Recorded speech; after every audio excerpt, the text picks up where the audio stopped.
Jai Hind student.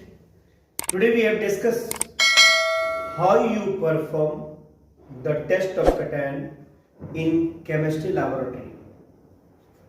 अगर आप इस वीडियो को ध्यान से देख करके कटायन की अगर प्रैक्टिकल करना चाहें आप तो हमें लग रहा निकाल लेंगे आप। और सेम पैटर्न पे साल्ट एनालिसिस के क्वेश्चन कॉम्पिटिटिव एग्जामिनेशन में भी आते हैं। तो परफॉर्म की हुई प्रैक्टिकल का कोई भी अगर क्वेश्चन आता तो हमें लग रहा है कि स्टूडेंट आराम से कर लेते हैं। See now how we perform the test of cation means basic radical. आज की वीडियो में इस वीडियो में सिर्फ बेसिक रेडिकल के बारे में डिस्कस करेंगे। आप देखो आप basic radical is generally categorised into 7 group. 0 to 6 का मतलब 7 ग्रुप हुआ। 0 ग्रुप का बेसिक रेडिकल है अमोनियम आयन, फर्स्ट ग्रुप का बेसिक रेडिकल है लेड आयन, सेकेंड ग्रुप का बेसिक रेडिकल है कॉपर और आर्सेनिक। ध्यान दीजिएगा लेड आयन सेकेंड में भी टेस्ट देता है।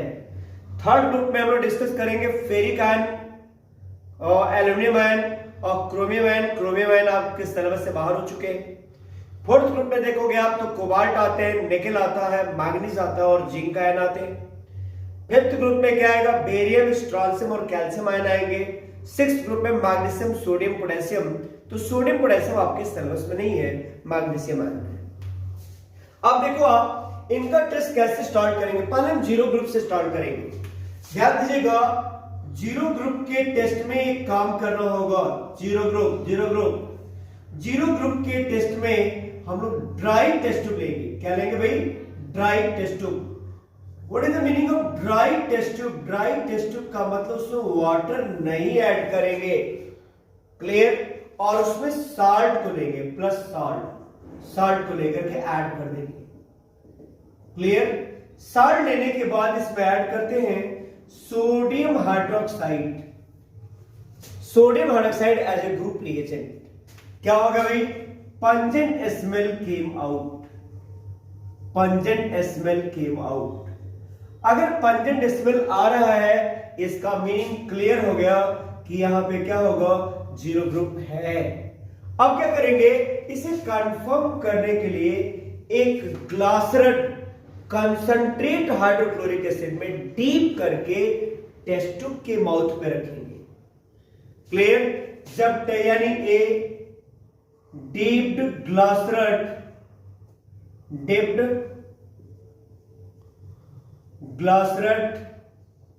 in concentrate hydrochloric acid kept at the mouth of test tube, then white fume formed। अगर white fume बनेगा इसका मीनिंग क्या होगा? अमोनियम आयन, मतलब 0 group cation confirm. 0 group cation confirm. इसके लिए एक और कंफर्मेटरी हम लोग करेंगे। कौन सा भाई? तो साल्ट एक टेस्ट ट्यूब लेंगे, टेस्ट ट्यूब में एक्वस सॉल्यूशन बनाएंगे। इन क्या करेंगे? Aqueous solution of salt. अब इस एक्वस सॉल्यूशन ऑफ साल्ट में क्या करोगे भाई? तो ध्यान देना आप, हम लोग ऐड करेंगे नेस्लर्स रिएजेंट। बड़ा फेमस है नेस्लर्स रिएजेंट। यहां से क्वेश्चन और भी आते हैं कि Nessler's reagent is used in confirmatory of which cation. तो वहां पे कई सारे ऑप्शंस बना दिए जाते हैं जिसका करेक्ट आंसर होगा अमोनियम आयन। नेस्लर्स रिएजेंट होता क्या भी? तो कह सकते हो the mixture of potassium iodide and mercuric iodide. इसका मतलब K2HgI4 ये नेस्लर्स रिएजेंट है। जैसे ऐड करेंगे ना, ऐड करके सिक करेंगे आप तो क्या बनेगा? Coffee like PPT will form. अगर कॉफी लाइक पीपीटी बन ही गया इसका मतलब क्या हो जाएगा? Ammonium ion confirm. आप देख लो 0 ग्रुप का टेस्ट तो यहां से हो गए, परफॉर्म कर लेगा। देन आफ्टर ध्यान दीजिए कटायन इन बेसिक रेडिकल में एक 0 ग्रुप ही ऐसा है जिसका अलग से टेस्टिंग की जाती है। अदरवाइज जितने ग्रुप हैं अगर एक बार आपने टेस्ट उठा लिया ना तो आप मैग्नीशियम तक चले जाएंगे कंफर्मेटरी करते हुए। आपको रुकना नहीं पड़ेगा, आपको फिर से ओरिजिनल सॉल्यूशन नहीं बनाना पड़ता है। अब ध्यान दीजिए, हम लोग टेस्टिंग स्टार्ट करने जा रहे हैं कहां से? फर्स्ट ग्रुप से। तो क्या करेंगे भाई? Test of first group, test of first group radical. अब ध्यान देना जी, मैंने फर्स्ट ग्रुप से स्टार्टिंग किया, फ्रॉम फर्स्ट ग्रुप रेडिकल। अब फ्रॉम फर्स्ट ग्रुप रेडिकल में क्या करेंगे भाई? एक टेस्ट ट्यूब ले लिया, टेस्ट ट्यूब में क्या करोगे? साल्ट का ओरिजिनल सॉल्यूशन बनाते हैं। क्या बोलते हैं भाई? Original solution of salts. आप कहोगे what is the meaning of original solution? सीधी सी बात है, ओरिजिनल सॉल्यूशन का मतलब salt is totally dissolve in solvent. करते क्या है? स्मॉल अमाउंट में सॉल्ट लिया, वाटर को ले लिया, सेक किया, अगर डिसॉल्व हुआ तो ठीक ठीक, अदरवाइज क्या करेंगे? उसमें गर्म पानी से सॉल्ट को डिसॉल्व करते हैं। अगर नहीं होता है तो डाइल्यूट HCl डाल के डिसॉल्व करते हैं, लेकिन डिसॉल्व करते हैं। अगर नहीं होता है तो सॉल्ट को डिसॉल्व कीजिए, जो सॉल्युबल पार्ट है उसे दूसरी टेस्ट ट्यूब में ट्रांसफर करके उसे ओरिजिनल सॉल्यूशन मान करके टेस्ट को स्टार्ट करते हैं। सी नाउ, मैंने ओरिजिनल सॉल्यूशन सॉल्ट का ले लिया, इसमें ऐड करेंगे क्या? Dilute HCl we have to add. After addition of dilute HCl दो बातें हो सकती हैं, या तो PPT बनेगा या नहीं बनेगा। यानी इफ नो PPT तो क्या करेंगे? आगे बढ़ेंगे, नेक्स्ट एक्सपेरिमेंट करेंगे, नहीं फर्स्ट को छोड़ देंगे। अगर PPT बन गया तो कैसा PPT होगा? यानी व्हाइट PPT बन सकता है। अगर व्हाइट PPT बन गया यानी फर्स्ट ग्रुप में भी, फर्स्ट ग्रुप क्या होगा? May be. अभी मे बी है, कंफर्म तो अब करेंगे ना। एक काम करिएगा, इस फर्स्ट ग्रुप PPT को डिसॉल्व कर दीजिए by addition of hot water. थोड़ा सा गर्म पानी डाल के इसको डिसॉल्व कर दीजिए और डिसॉल्व करके दो पार्ट में बना डिवाइड कर दीजिए, part A and part B. Part A, part B. मैंने क्या कहा, आपने क्या किया? Original solution salt, dilute HCl डाला, अगर व्हाइट PPT आ गया मतलब first group cation may be, यानी Pb2+ मे बी। अब बताओ जी, जब ये मे बी हो गया तो इस प्रेसिपिटेट को हॉट वाटर से डिसॉल्व कीजिए। अगर हॉट वाटर से आपने डिसॉल्व करोगे तो क्या देखोगे भाई? अल्टीमेट क्या हो सकता है? इनको दो पार्ट में डिवाइड करेंगे, part A and part B. Part A में आप डाल दीजिए पोटेशियम आयोडाइड को। पोटेशियम आयोडाइड का सॉल्यूशन ऑलरेडी रखा होता है। क्या बनेगा भाई? Yellow PPT will form. अगर येलो PPT बन गया इसका मतलब lead ion confirm. Clear? Second part में आप क्या डाल दीजिए भाई? तो यहां डालते हैं पोटेशियम क्रोमेट CrO4। अब यहां क्या आएगा? और येलो ऑरेंज PPT या ऑरेंज येलो PPT। अगर ऑरेंज येलो PPT आ गया इसका मीनिंग क्या हो गया? तो डायरेक्टली कहेंगे इट मींस, यानी Pb2+ कंफर्म। यानी यहां से क्या होगा? Pb2+ को हम लोग क्या मानेंगे? कंफर्म मानेंगे, यानी Pb2+ कंफर्म। देखो ये तो ऑलरेडी यहां से हो गया कि how can we perform the test of Pb2+, यानी यहां दो कंफर्मेटरी हो गए। यानी अगर लेड आ गया तो आगे एक्सपेरिमेंट करने की जरूरत नहीं। सपोज अगर मान लीजिए यहां व्हाइट PPT नहीं आया, अगर नहीं आया तो एक्सपेरिमेंट को कहां से कंटिन्यू करेंगे? No PPT। सपोज अगर मान लीजिए साल्ट में Pb2+ नहीं दिया है, यानी यहां पे कोई प्रेसिपिटेट नहीं बना है, तो क्या करेंगे? जो फिल्ट्रेट होगा उसको दो पार्ट में डिवाइड करेंगे। कौन कौन सा? Part A and part B. अब पार्ट ए को क्या करेंगे भाई? तो पार्ट ए में हम लोग पास करेंगे H2S gas. H2S gas. Do you know the name of apparatus by which we can pass H2S gas? उस apparatus का नाम बताओ जहां से H2S gas प्रोड्यूस होते हैं, उसे बोलते हैं किप्स apparatus। क्या बोलते हैं भाई? Kipp's apparatus। Kipp's apparatus। इससे बड़ा बढ़िया एक क्वेश्चन भी एडवांस में आ चुके हैं किप्स apparatus से। पता है क्या होता है? क्वेश्चन आता है kips apparatus is mainly used to prepare H2S gas ना। क्योंकि H2S गैस को बनाने के लिए हम लोग कीप सेपरेटर्स लेते हैं ना। पता है यहां से एक बड़ा बढ़िया क्वेश्चन भी आता है, कॉम्पिटिटिव एग्जामिनेशन में आ चुका है एडवांस में, क्या कि बाय विच रिएक्शन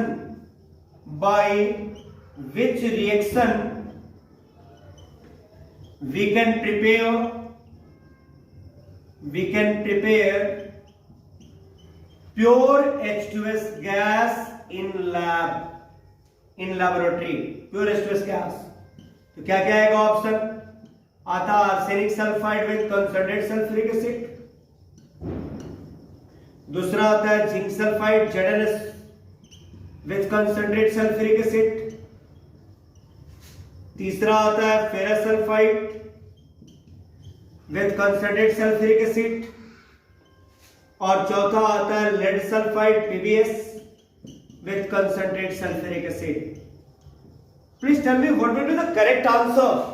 तो ध्यान दीजिए, अगर प्योर H2S गैस बनानी है तो प्योर H2S गैस के लिए हम लोग क्या यूज करेंगे भाई, तो arsenic sulphide with concentrated sulphuric acid.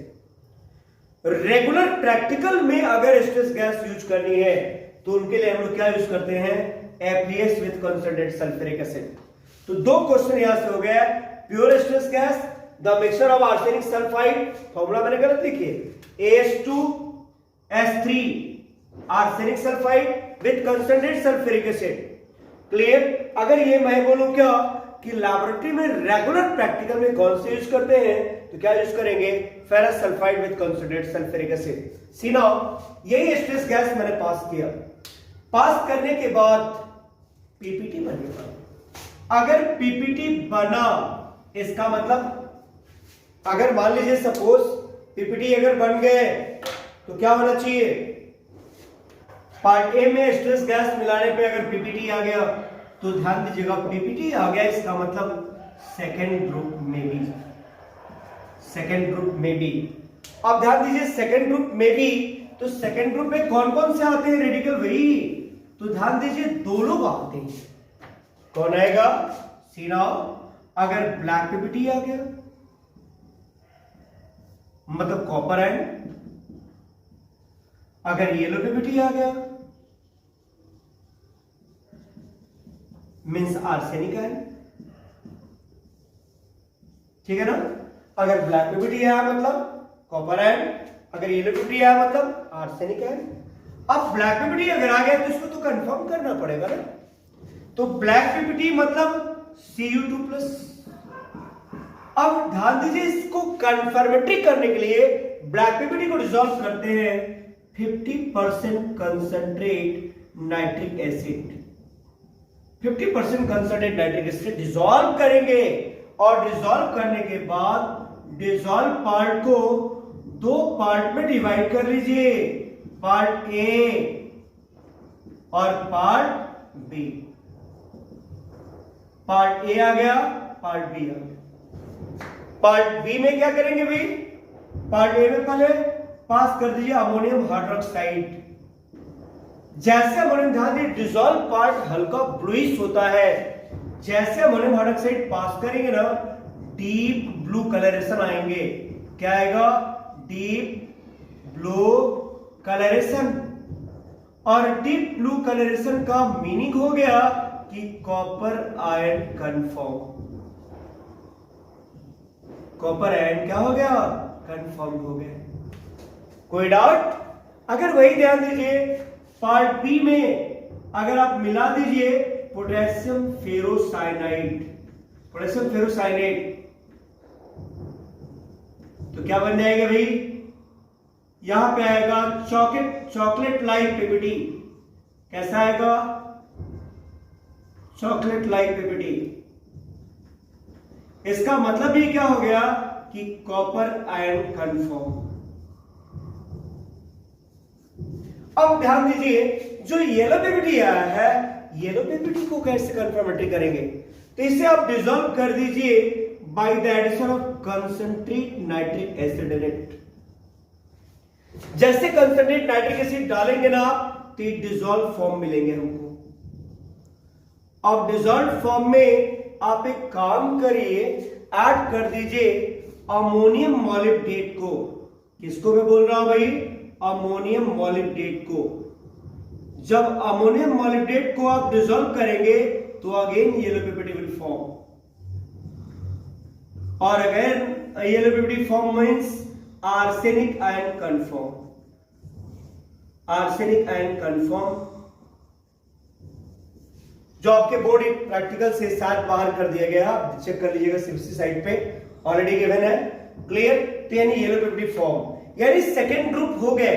हमने जीरो ग्रुप में देखा अमोनियम आयन, फर्स्ट ग्रुप में देखा लेड आयन, सेकेंड ग्रुप में देखा कॉपर एंड आर्सेनिक आयन।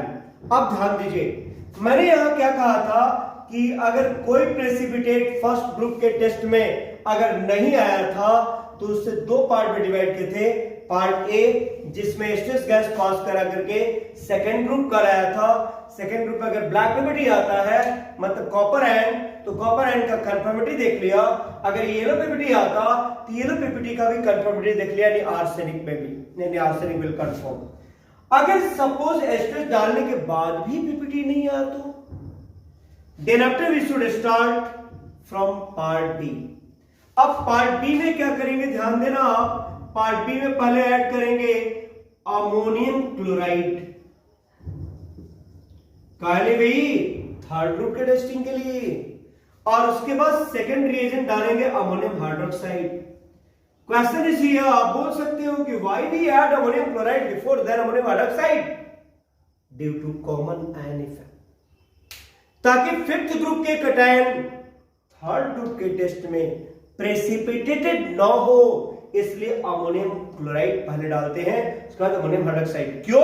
ताकि OH आयन कंसंट्रेशन को चेक की जा सके, कम से कम OH आयन कंसंट्रेशन है, अदरवाइज पांचवा ग्रुप भी थर्ड ग्रुप के टेस्ट में प्रेसिपिटेटेड हो जाएगा। इसलिए अब क्या करोगे, जैसे अगर डाला मैंने तो दो बातें होंगी, या तो प्रेसिपिटेट बनेगा यानी पीपीटी, ए पीपीटी फॉर्म्ड,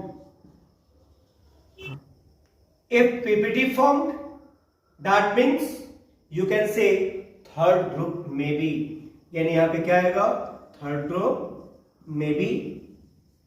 अब थर्ड ग्रुप, और अगर नहीं पीपीटी आया तो क्या करेंगे, इसको नेक्स्ट आगे प्रोसीड करेंगे fourth group, fifth group, sixth group के लिए। तो ध्यान दिए, थर्ड ग्रुप के बाद वाले को मैं इरेज कर रहा हूं क्योंकि मेरे पास जगह कम पड़ रहे हैं।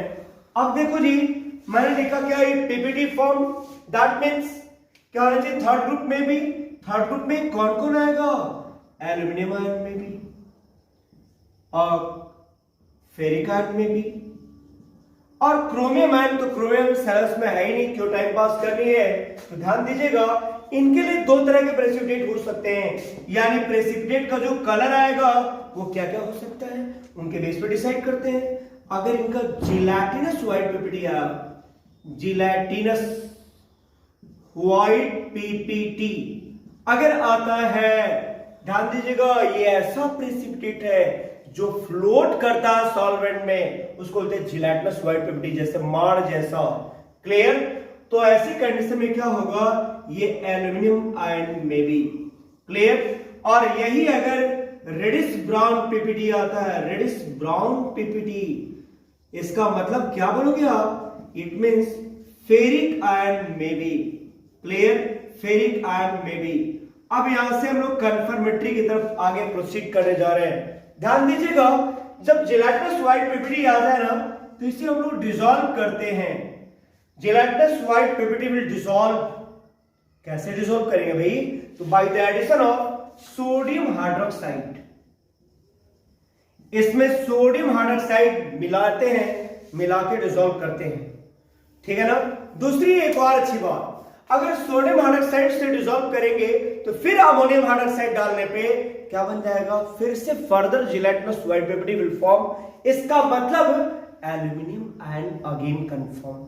अदरवाइज दूसरा एक तरीका है कि आप जिलेटिनस व्हाइट को, प्रेसिपिटेट को डिसॉल्व कर दीजिए डाइल्यूट HCl के साथ, और जो डिसॉल्व पार्ट है, डिसॉल्व पार्ट, इसमें आप ऐड कर दीजिए blue litmus solution. Litmus solution add कर दिया मैंने। अब ब्लू लिटमस सॉल्यूशन ऐड करने के बाद अमोनियम हाइड्रोक्साइड को पास कर देते हैं। अमोनियम हाइड्रोक्साइड को थोड़ा सा अमाउंट में क्या देखेंगे, blue lake like PPT form. इसका मतलब एल्यूमिनियम आयन कन्फॉर्म्ड, यानी एल्यूमिनियम आयन क्या होगा, कन्फर्म होगा। हमें नहीं लग रहा कि यहां तक आपको कोई प्रॉब्लम आना चाहिए। अब देखेंगे थर्ड ग्रुप के लिए, यानी अगर मान लीजिए सपोज जिलेटिनस व्हाइट पीपीटी न होके रेडिश ब्राउन पीपीटी हो तो रेडिश ब्राउन पीपीटी के को डिसॉल्व करेंगे कैसे, by the addition of hydrochloric acid. यानी यहां पे क्या करेंगे, इसमें हाइड्रोक्लोरिक एसिड डालते हैं। कौन सा hydrochloric acid, dilute hydrochloric acid will add, dilute acid will add. और डाइल्यूट एसिड को ऐड करने के बाद जो डिसॉल्व पार्ट आएंगे, ध्यान दीजिएगा, इनको दो पार्ट में डिवाइड करते हैं, part A and part B. Part A and part B. Part A में ऐड कर दीजिए पोटेशियम फेरोसाइनेट K4FeCN होल 6। जब इसको ऐड करेंगे ना तो पता है क्या बनेगा, deep blue colouration, deep blue colouration. इसका मतलब समझ रहे हैं आप, इसका मतलब फेरिक आयन कन्फर्म्ड। क्लियर। अब ये पार्ट बी में अगर आप ऐड कर दीजिए पोटेशियम थायोसाइनेट KCNS, इसको बोलते हैं KCNS। अगर लेबोरेटरी में अमोनियम थायोसाइनेट है तो उसको भी आप ऐड कर सकते हो। डालने बाद आता है blood red colouration. Blood red colouration ध्यान दीजिएगा, अगर ब्लड रेड कलरेशन अगर आप देखेंगे ना तो आपको ब्लड में और इसमें कोई डिफरेंस नहीं आएगा। इसका मतलब क्या होगा, ferric ion confirmed, ferric ion confirmed. यानी थर्ड ग्रुप के टेस्टिंग तक आपने यहां देखा। Clear. Fourth group, fifth group, sixth group का नेक्स्ट वीडियो में मैं ऐड करूंगा।